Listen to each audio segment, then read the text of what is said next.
를 위한 성도의 돌이라는 제목으로 데살로니가전서 4장 1절에 8절 말씀을 가지고 하나님 말씀을 증거하도록 하겠습니다.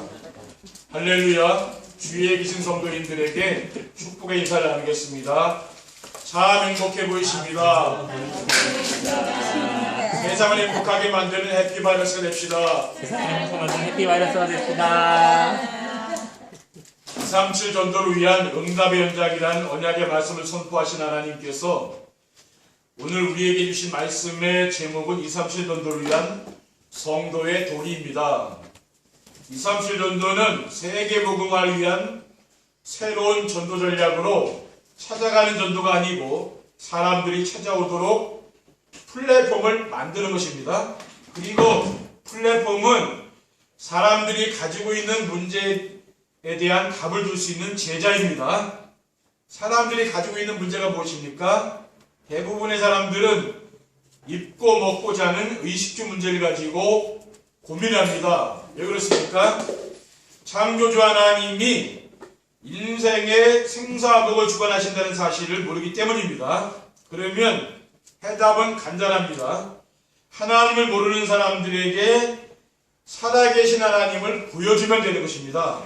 어떻게 하면은 살아계신 하나님을 보여줄 수가 있습니까? 하나님을 만나서 자신이 변화된 삶을 보여주면 됩니다. 하나님을 만난 사람과 하나님을 모르고 사는 사람이 어떻게 다른가를 보여주는 것이 바로 237 전도를 위한 성도의 도리입니다. 하나님을 만난 사람은 뭔가 하나님을 모르는 사람과는 다르다는 거죠. 삶이 다르게 되겠죠. 237 전도를 위한 성도의 도리는 무엇입니까? 첫째, 하나님을 영화롭게 하고 영원토록 그를 즐거워하는 것입니다. 성경을 가장 잘 정리하여 가르친 소요리 문답 제1문에 보면은 사람의 제일 되는 목적이 무엇입니까? 라고 하였고 그 답은 사람의 제일 되는 목적은 하나님을 영화롭게 하고 영원토록 그를 즐거워하는 것이라고 했습니다. 왜냐하면은 하나님께서 우리를 지으신 목적이 영광과 찬송을 받기 위함이라였기 때문입니다. 이사야 43장 7절에 보면은 내 이름으로 불려지는 모든 자 곧 내가 내 영광을 위하여 창조한 자를 오게 하나 그를 내가 지었고 그를 내가 만들었니라고 하였고 이사야 43장 21절에는 이 백성은 내가 나를 위하여 지었나니 나를 찬송하게 함이니라고 하였습니다. 그리고 하나님을 경외하고 그의 명령을 지키는 것이 사람의 본분이라고 하였습니다. 전도서 12장 13절에 14절에 보면은 이래 결국은 다 들었으니 하나님을 경외하고 그의 명령들을 지킬지어다 이것이 모든 사람의 본분이니라. 하나님은 모든 행위와 모든 은밀한 일을 선악간에 심판하시리라고 하셨습니다.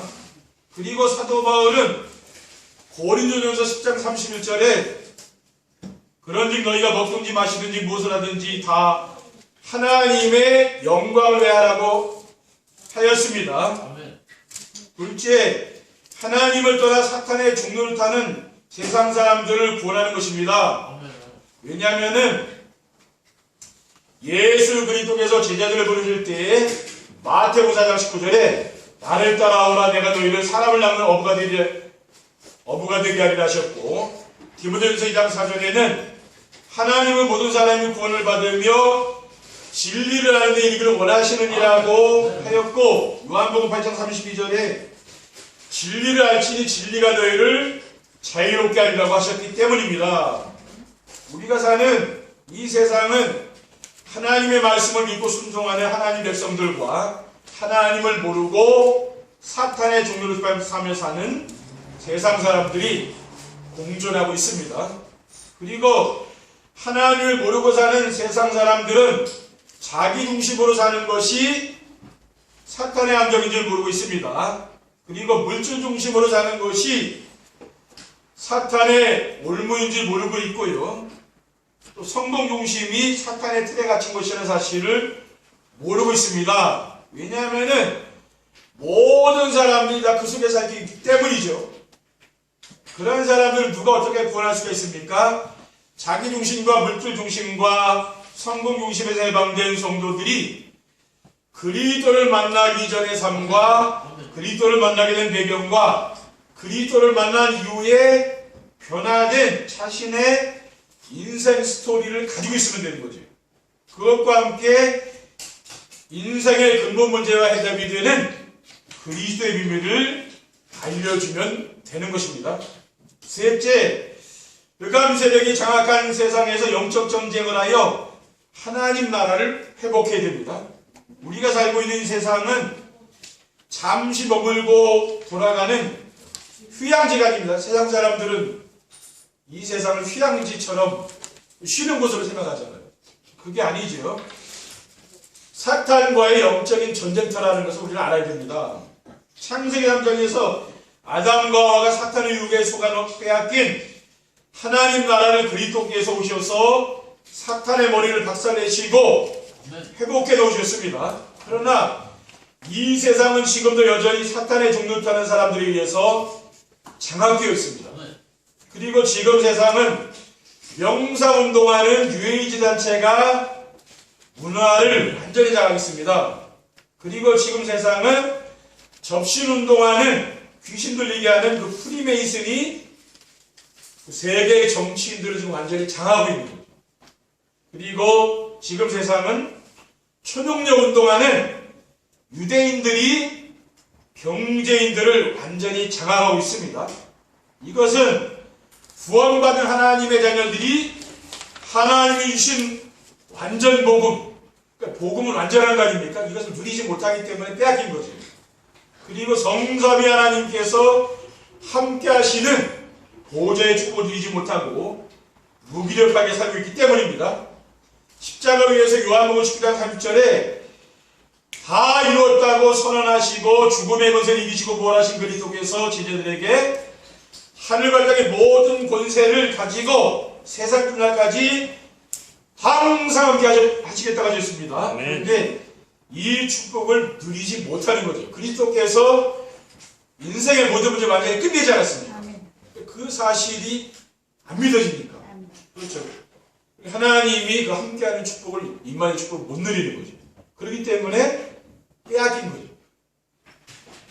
237 던들을 위한 성도의 도리를 잘 감당하려면 어떻게 하면 됩니까? 첫째, 말씀 안에서 하나님이 원하시고 기뻐하시는 일이 무엇인지를 알아야 됩니다.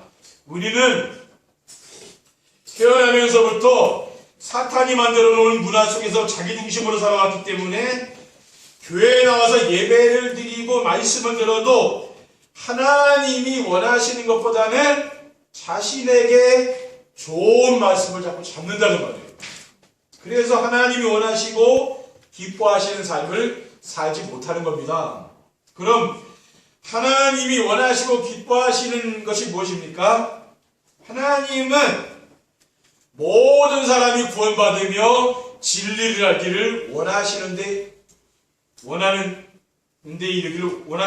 진리를 아는 데 이르기를 원하신다고 했습니다. 그리고 하나님은 우리의 몸을 구별하여 하나님께 드리는 영적 예배를 기뻐하십니다. 로마서 12장 1절에 2절에 보면은 그러므로 형제들아 내가 하나님의 모든 자비하심으로 너희를 권하노니 너희 몸을 하나님이 기뻐하시는 산제물로 드리라. 이는 너희가 드릴 영적 예배이니라. 너희는 이 세대를 본받지 말고 오직 마음을 새롭게 함으로 변화를 받아 하나님의 선하시고 기뻐하시고 온전하신 뜻이 무엇인지 분별하도록 하라고 했습니다. 그래도 우리가 정시 예배하고 강단 말씀을 듣고 하는 이유는 거기 있는 거죠. 그렇죠? 하나님이 기뻐하시는 삶을 살기 위해서 이렇게 하는 겁니다. 그리고 하나님은 악한 길에서 떠나 하나님의 명령과 율례를 지키기를 원하십니다. 열왕기야 17장 13절에 보면은 여호와께서 각 선지자와 각 선견자를 통하여 이스라엘과 유다에게 지정하여 이르시기를 너희는 돌이켜 너희 악한 길에서 떠나 나의 명령과 율례를 지키되 내가 너희 조상들에게 명령하고 또 내 종 선지자들을 통하여 너희에게 전한 모든 율법대로 행하라고 하셨습니다. 그럼 악한 길이 우상 숭배하고 이렇게 악한 길에 그 악한 길에서 떠나라는 말이죠. 하나님의 그 말씀에 순종하는 그런 삶을 살기를 원하시는 것입니다. 둘째, 하나님이 우리를 부르시고 구원하신 목적이 무엇인지 알아야 됩니다. 하나님이 우리를 부르시고 구원하신 목적이 무엇입니까? 하나님은 우리가 멸망하지 않고 영원히 살도록 구원하셨습니다. 요한복음 3장 16절에 하나님이 세상을 처럼 사랑하사 독생자를 주었으니 이는 그를 믿는 자마다 멸망하지 않고 영생을 얻게 하라고 했어요. 그리고 하나님은 우리를 이 시대를 지키고 살리는 파수꾼으로 부르셨습니다. 에스겔 3장 17절에는 인자야 내가 너를 이스라엘 족속의 파수꾼으로 세웠으니 너는 내 입의 말을 듣고 나를 대신하여 그들을 깨우치라고 하셨습니다. 그리고 예수님은 우리를 어두운 세상을 밝히는 빛이요 소금이라고 하셨습니다. 마태복음 5장 13절에 16절에 보면은 너희는 세상의 소금이니 소금이 만일 그 맛을 잃으면 무엇으로 짜게 하리요? 후에는 아무 쓸데없어 다만 밖에 버려져 사람에게 밟힐 뿐이니라고 했습니다. 우리가 이 부패한 세상을 살리기 위해서는 소금이 되어야 되는 거죠. 소금을 음식에 넣지 않으면 다 썩어버립니다. 그렇죠? 죽어요. 세상은 지금 뭡니까? 부패돼서 썩어야 된다. 우리 성도가 바로 소금의 역할을 해야 되는 거예요. 소금이 되는 거예요. 너희는 세상의 빛이라 이 산 위에 있는 동네가 숨겨지지 못할 것이요 사람이 등불을 켜서 말 아래에 두지 아니하고 등경에 드나니 잃어버린 집안 모든 사람에게 비치느니라. 이같이 너희 빛이 사람 앞에 비치게 하여 그들로 너희 착한 행실을 보고 하늘에 계신 너희 아버지께 영광을 돌리게 하라고 하셨습니다. 빛이죠. 어두운 세상을 밝히는 것은 빛이잖아요.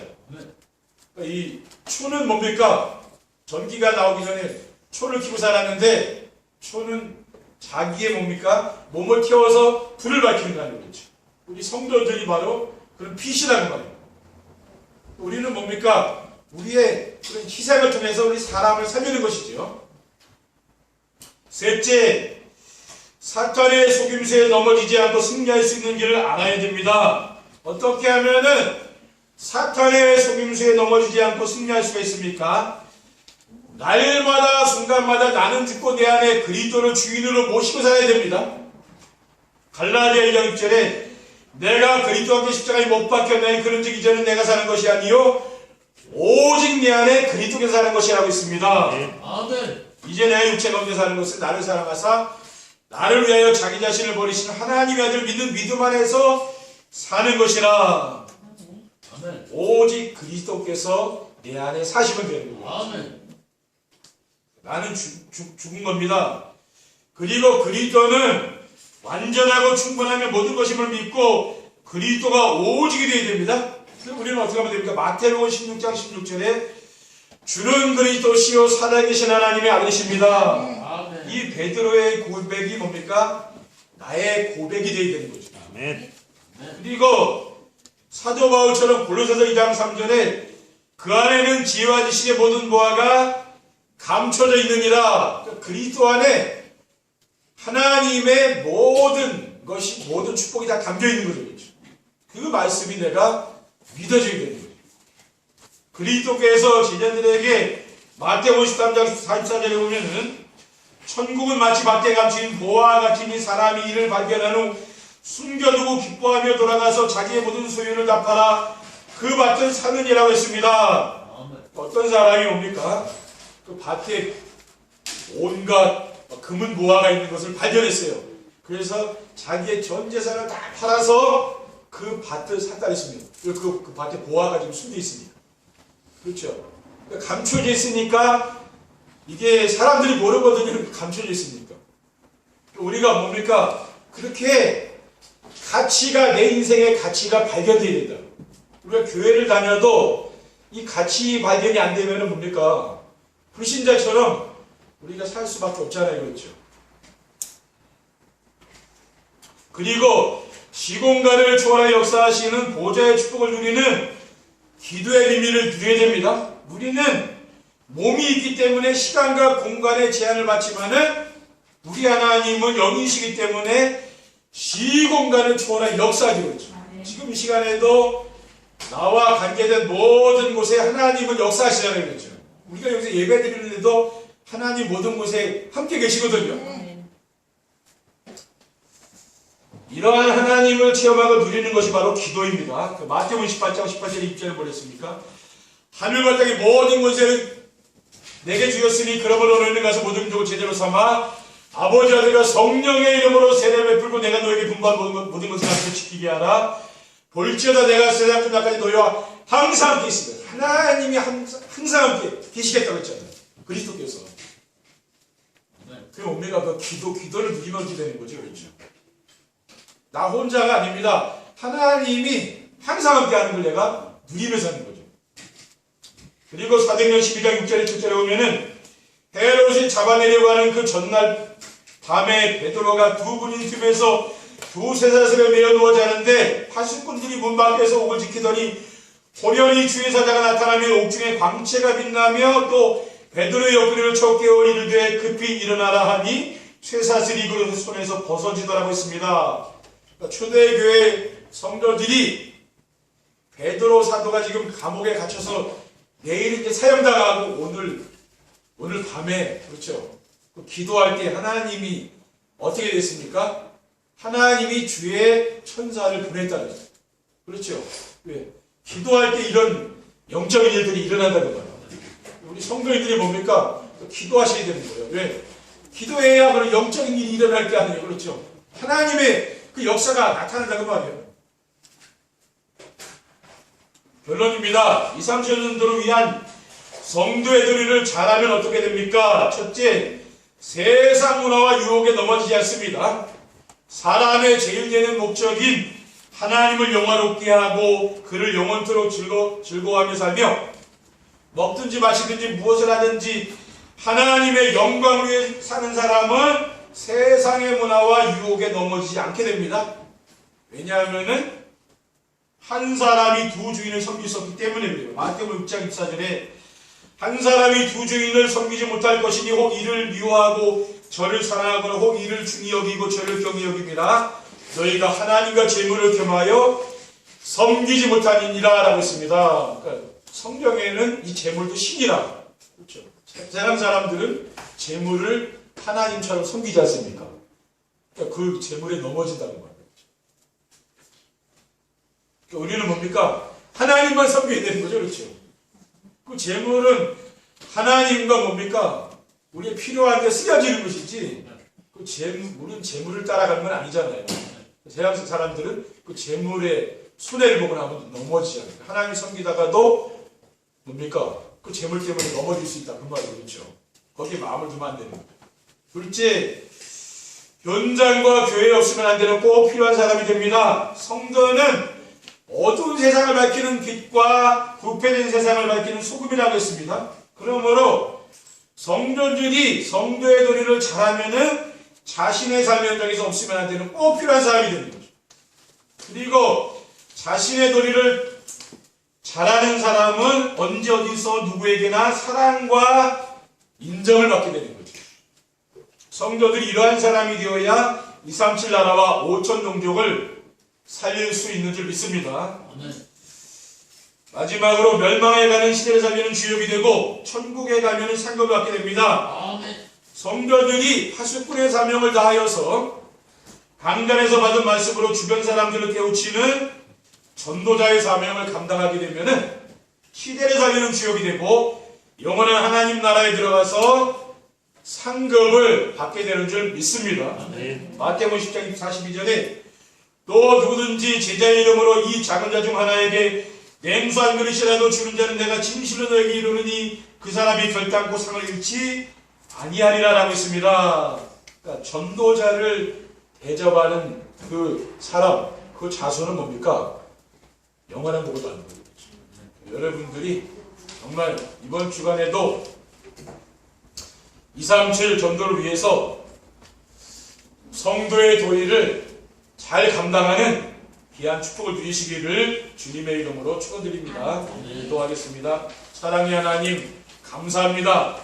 주님 주신 귀중한 언약 미션 비전을 우리가 굳게 붙잡고 우리의 삶의 현장에서 정시에 매하며 하나님이 기뻐하시는 그러한 삶을 살며 하나님을 영화롭게 하는 삶을 살아서 우리 주변 사람들이 우리를 칭찬하고 인정받는 귀한 성도들이 될 수 있도록 축복해 주시옵소서. 아멘. 주 예수 그리스도의 이름으로 기도드립니다. 아멘. 아멘.